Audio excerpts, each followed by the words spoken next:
Hello. So, eto, nasa loob ng kwarto si Pipoy. Ako nandito sa labas. Tingnan natin kapag tinawag ko siya ay sasagot siya sa akin. Ano? Okay, intindihin niya ako. Nanonood siya sa loob ng kwarto. So, tawagan natin.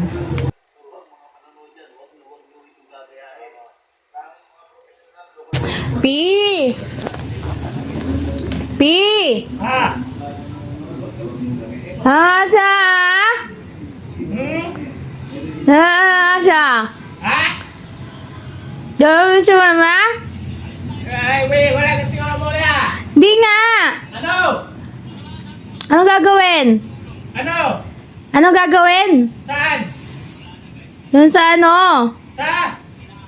Doon! Saan nyo? Ganun. Ano